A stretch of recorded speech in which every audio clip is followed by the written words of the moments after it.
Ray? Yes. Thank you very much. Absolutely. Oh, that's hole 75, by the way.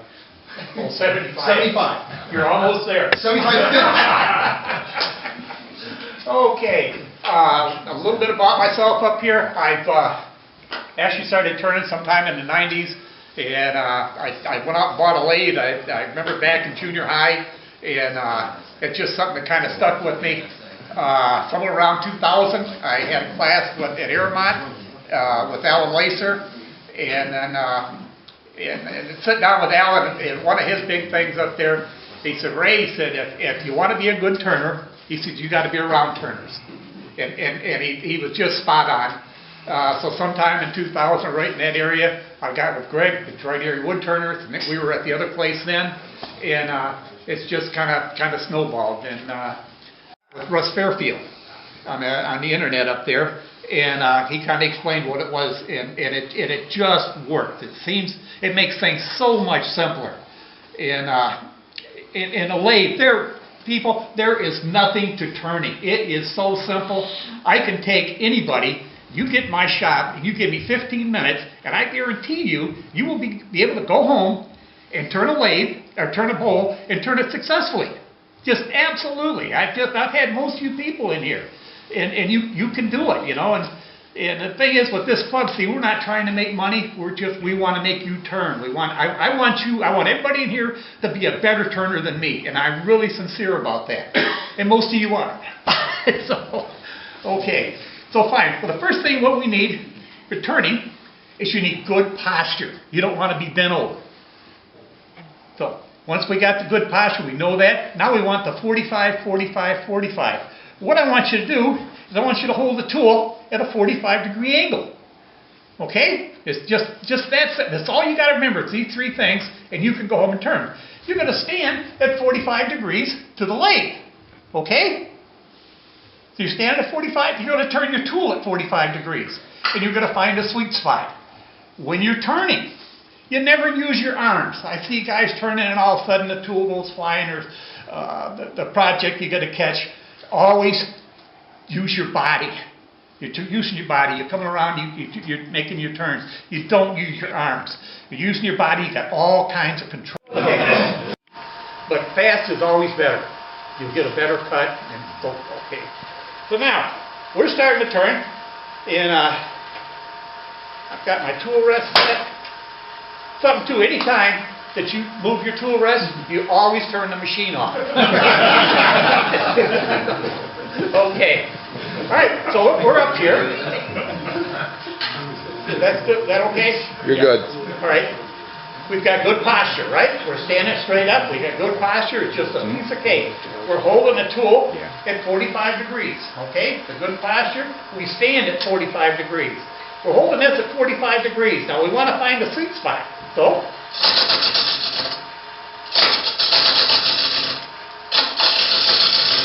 see how simple that is?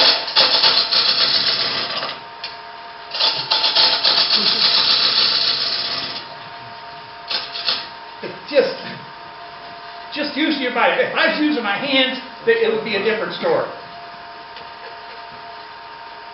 Look. You get them two down, the push and the pull, you've got it made. It's just a piece of cake. So we're doing the pull cut right now.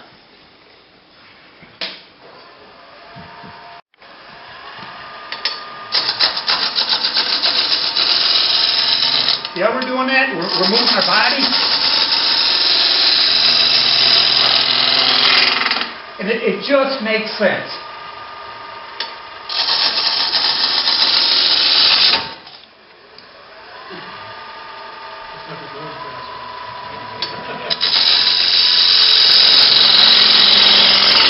Thanks. You know he did. I didn't know that was going there. See how smooth that is?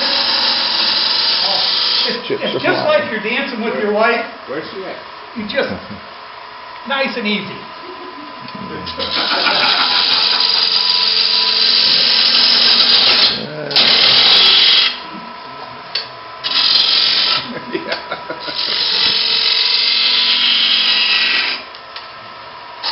Just a plain plain old pull cut, just as...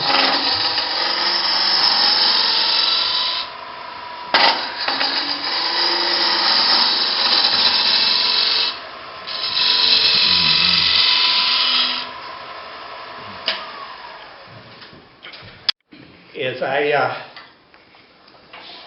always do the inside first. I do this part, then I do the inside, and I finish it. I even put my finish on here. Then I do then I finish the back. I let this dictate what this is going to be.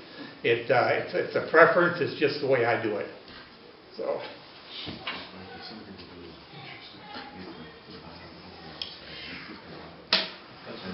Now we're going to do the push cut. I call this a hero's cut, to go this way. We've got this set up here. Now see your bevel? I didn't really, when we were cutting this way, we were riding the bottom part of this bevel. And you always ride the bevel. You'll be able to see the bevel easier this way. But I've got this, is basically right even. I'm going in. Does that show the bevel? See how that's riding on the bevel right here? You can't get in trouble till you put the point in.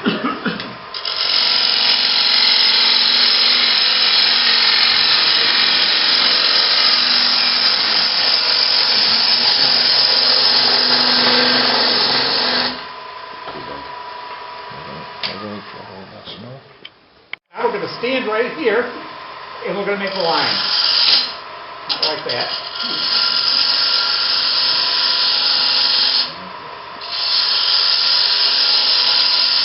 Okay. What we're going to do is ride on the inside of this pole. We're going to ride the bevel. We're going to go in at just about 45 degrees, and we're going to turn the tool, and the tool's going to end up right in the center. Okay? So we're riding the bevel,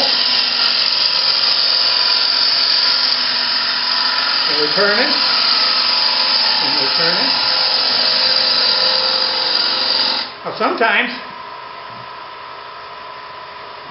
this is turning, say, at 1,500 RPMs. Out here, it's probably maybe 3,000. I'm just using that as an example.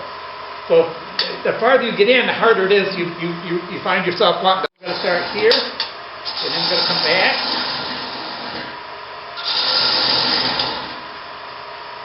Now we're going to come back here.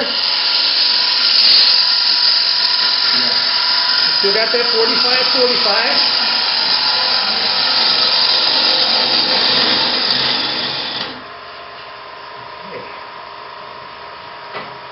Riding the bevel, got the bevel on there. Is that showing on the? Oh yeah. And it's nothing. You can. It's just.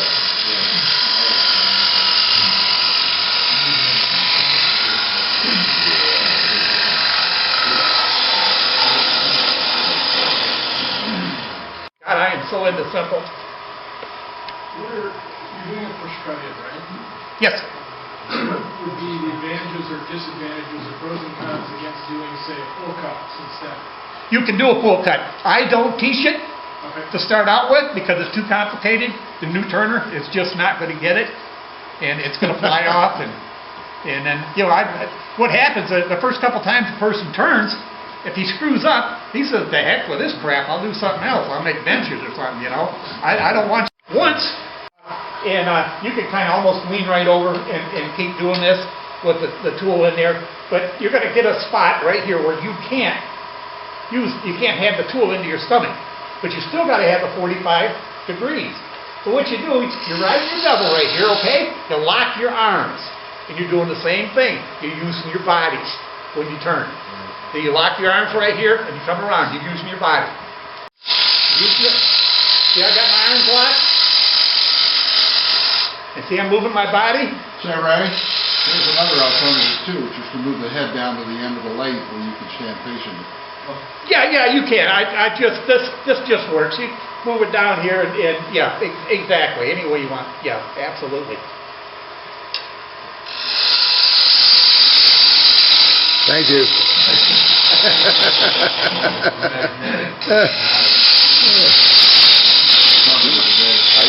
Magnetic to the wood? Yeah. I'm not doing it on purpose. sticker right here. Go back in, we're turning right in. You see I turned that right into the center.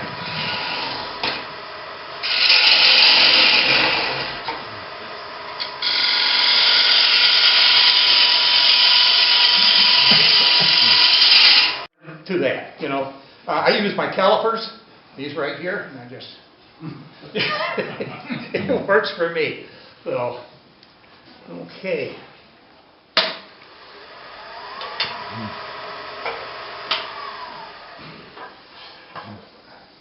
Something too, you always want that tool rest in close. Close is always better.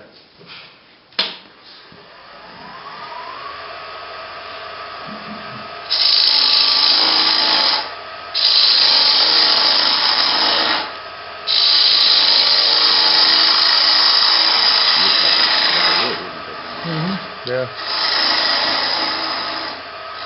Well, they got people get paid for this.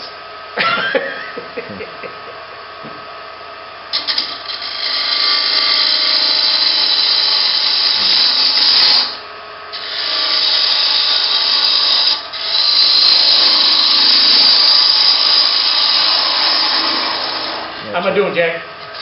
Pretty good, pretty good. Keeping the shaving zone. Yeah, but there's just the turn. It is simple. I'm telling you, 15 minutes with me, I'll show you how to do a wood turner.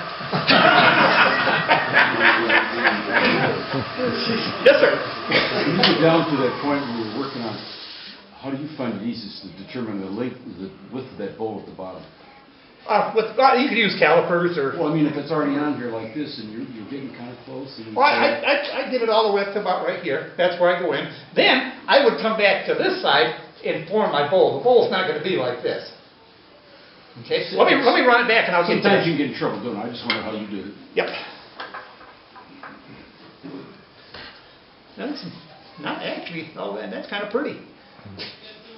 Something too when you. Just bandsaw that puppy and make a small platter. Absolutely. See how I'm riding that bevel? I got my arms locked.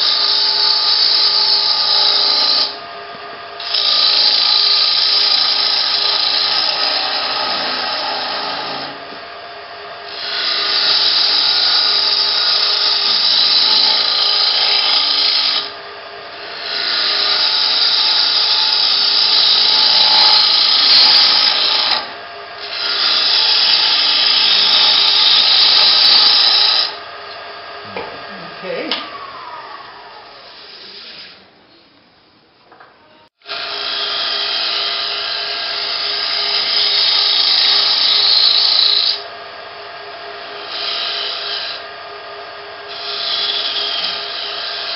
Okay. Makes you want to turn the light on. And the chips are flying.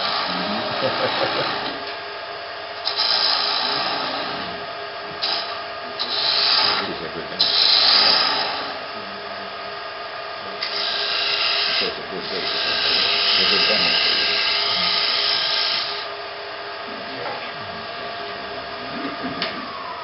All he knows now. Now, for right now, do it after I put the sealer on there, and then pick it up. That's why I tell people I'd like you to make 100 bowls when you get done, and after I've showed you this, and what the 100 bowls is going to do, it's going to give you some muscle control, muscle memory, and pretty soon you're not going to have to think about it. Well, Ray said I stand it this way, and I stand it up, hold it at 45, and that's so that when you get home, see, a lot of people, you show something like this right here, by the time they get over here, they've already forgot it. So what I want that 45, 45, 45. I want you to remember that, and trust me, it just works. It's just a fantastic thing. So let me get the back a little bit. Hey, Ray, Yes, sir. let's say that you had just rechucked that. It's sat around for, 6 months. Yeah. What's the best way when you're going in to finish it to keep those marks out? And probably Hold it up to the camera. Up to the camera. Here. Close up to the camera up here. Right up here. You're gonna have to raise it up. There you go. You got it. Yeah, see that double? Actually, I would have more, actually, you only need like a couple 30 seconds of an inch for a bevel, but the new turners aren't ready for that. So what I do, by doing this, I grind this off right here, like this angle, and I leave probably about 1/8 of an inch right here for my bevel. Now, as I'm going through the bowl, this is what's doing all the damage. Let me show you better on this one. When you're going through, this part is digging in to the bowl, and when you get done, you look at it and gosh, it looks like, man, this is pretty good, but you've already damaged the wood. So what you're doing now, when you start sanding, all of a sudden you start looking at it, and I got 2 bumps in here. You got in grain, you got side grain, and you didn't have a good cut there. And the more you sand, the worse it gets.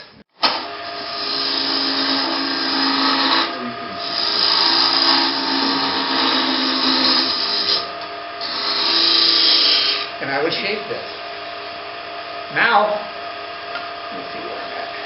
Maybe just a little more.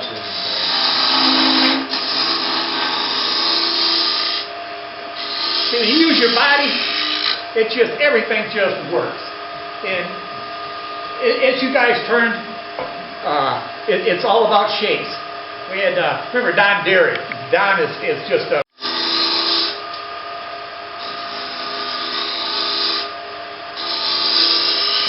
How am I doing, Alfred? Perfect, man. The way you taught me.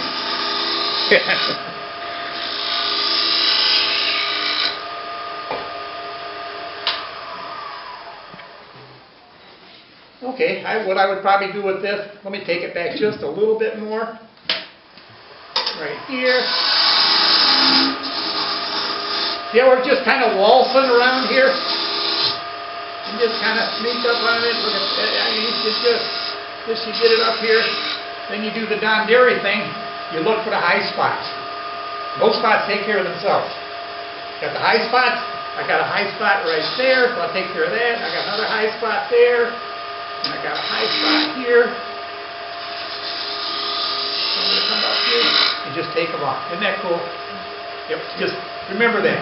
That's worth the price of admission right there. It's always get the high spots off and the rest of it will take care of themselves. Done. And I'm getting ready to put my final turn on it. I get it in there. I finish this. I get this finished. The outside, what I try to do on all my bowls is I put a cut.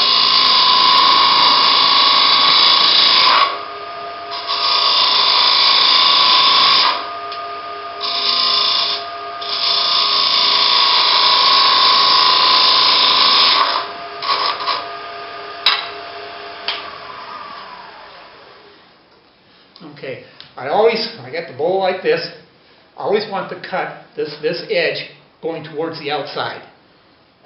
Okay? And the reason I do that is, let me see here.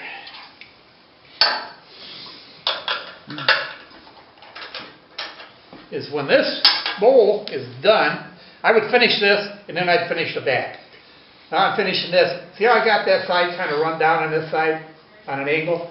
What I want is when this is sitting on a coffee table over here, if you got it flat or turned this way, you're not gonna catch this grain. But if it's shaped down this way, at about 3/4 of an inch all the way. And then I would have parted this off. I would have left about 7/16 or 3/8 of an inch on this part. You really don't need a lot to hold it. And then when you put this back on, it's going to have some hoopty-doos in there. It's going to be warped big time.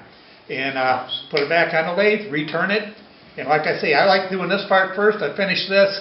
Then I kind of cheat. I've got a vacuum chuck, to which I just love. I keep a center back here, and I turn that around, put it on the vacuum chuck, and zip, and I am done. I did a show at Performance Tools, and in 1 week, I refinished 25 bowls in a week. I refinished 25 pins, and I replaced 15 bottle stoppers, all in a week. And just bam, bam, bam. It's a production line. I'm not stopping them. Make this guy, oh man, that looks great. And No, I saw you sitting down for a while there, so you weren't working all the time. Yeah, well, that's what I do. You know, if I could do my time a little better, I could have doubled that probably. Yeah.